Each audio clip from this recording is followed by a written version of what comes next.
view of the heat, the smoke, and the danger of fire from the inside out. And meet the members of what may be America's most active firefighting unit. Tonight we put cameras on their trucks and on their turnout gear as Jay Shadler takes a unique look at the joys and tragedies of a tough job. You'll find Rescue 2. Come along and face the danger with what may be America's most active fire unit. To slice their way into the burning building. But firefighter rescue units do so much more.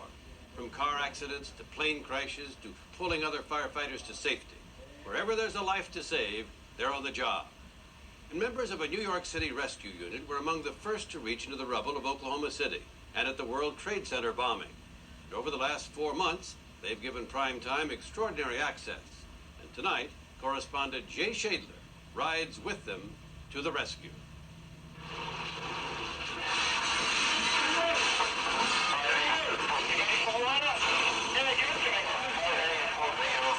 Rescue to 290, bring your landing gear.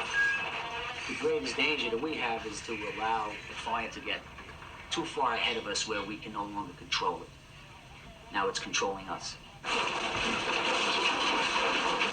It's like fighting an enemy. If firemen are soldiers in a war that never ends, then these are the Green Berets of New York firefighting.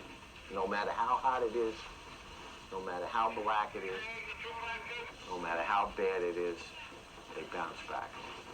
Some places there'll be 1 or 2 good firemen, but here it's 25 of the best. These are the men of Rescue 2, an elite brigade of the city's most experienced and versatile firemen, culled from the top ranks of New York's engine and ladder companies. With a battery of small cameras inside the engine, on top of the cab, even on the coats of the firemen themselves, we're going to give you a glimpse into their world. The world of firefighters like Timmy Higgins, Louis Valentino, and 23-year veteran Lieutenant Pete Lund. Why does someone choose to put their life on the line? I guess it is insane.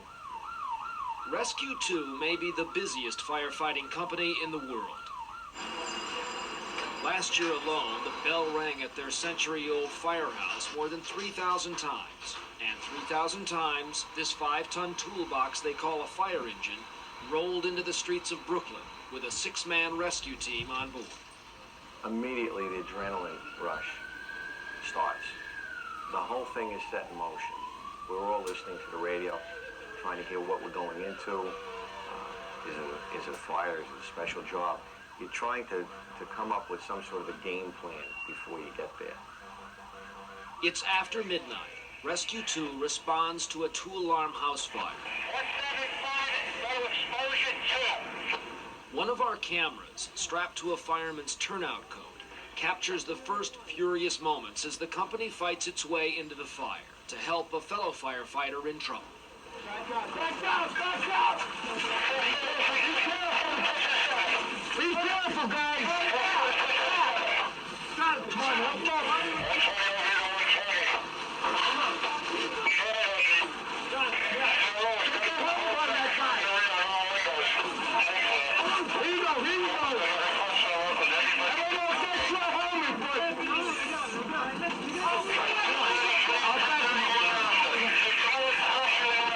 Let me get him hose.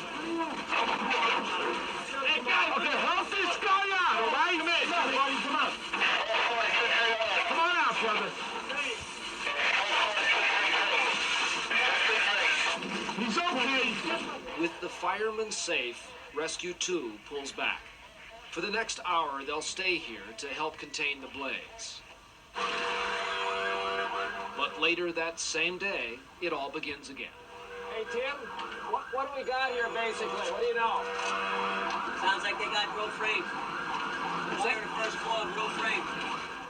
This time, a fire's broken out on the first floor of a row house. Rescue 2's immediate job is to back up the firemen already here and to act as a sort of scouting party for the fire chief on the scene. Excuse me, fellas. Let me get past you up the stairs. When you can't see anything, how do you negotiate inside that house? Everything's by feel. You learn to feel things and know what they are. Beds, bicycles, garbage cans, you know, chairs. That's how you remember what room you're in. They may not be able to see their enemy, but in this aging section of Brooklyn, they know it can be hiding in every wall. You know, we'll fire on the second floor. We need a line of brick. The fire spread so rapidly in these frame buildings. Probably some of them around 100 years old now. This is a place that loves fire in a way, isn't it? Yeah, it eats it up. It is in that place where firefighters put their lives in the hands of their brothers that a tradition of teamwork evolves.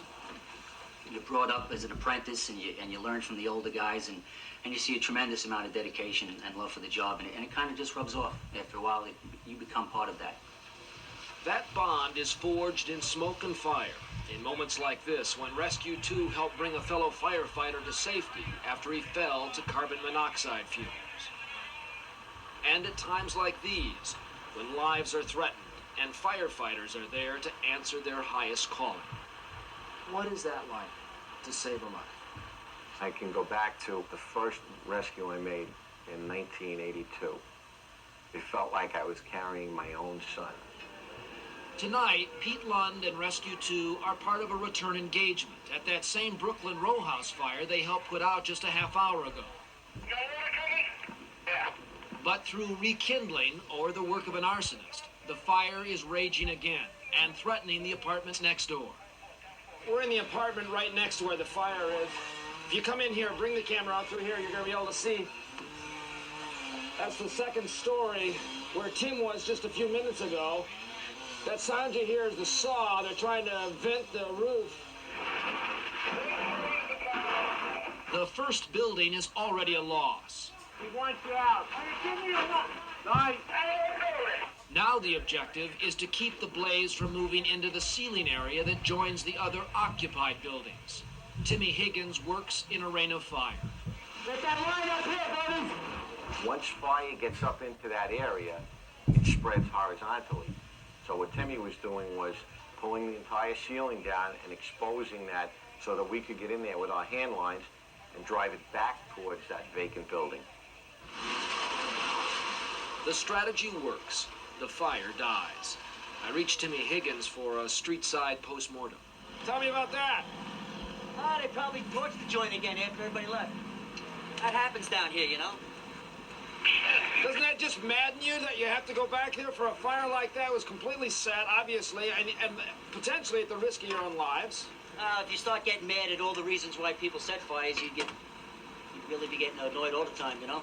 Those sentiments are shared by most firefighters, including Louis Valentino, who we met during our first days on this story. Woodruff is just past Parkside, right off of Flatbush Avenue. As an 11-year veteran, trained for the most dangerous assignments, he cut the perfect profile last year for a magazine cover story on Rescue 2. 3 months ago, Louis and Rescue 2 responded to a routine fire call at an auto body shop. A sudden noise told them they were in trouble. It was a sickening sound. It was a sound that I was just familiar with. It was the rumbling of the beams, the cinder block coming down around us, and I knew exactly what it was. I dove for the corner, for the wall.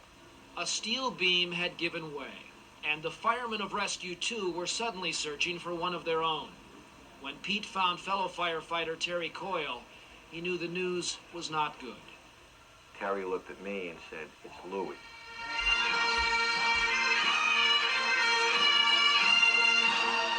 Every once in a while, just once in a while, there's a shining star. Louis' Rescue 2's shining star. So long, buddy. Thank you for showing us the way. I'm sure we'll meet again. In Rescue 2's long history, Louis was only the second firefighter to lose his life in the line of duty. One of the best, man. One of the best. And the best never stopped working. In a flat. Gotta run. Certainly not for a television interview. I don't know. We'll know in a minute. For the 72nd time this week, for the 992nd time this year, The bell sounds and Rescue 2 rolls. Every day that you come to work after you have 20 years and you feel like you're cheating the odds. But then I think about the quality of the people that I work with here. And if this isn't the best security blanket in the world, there is none. These are the best. Lieutenant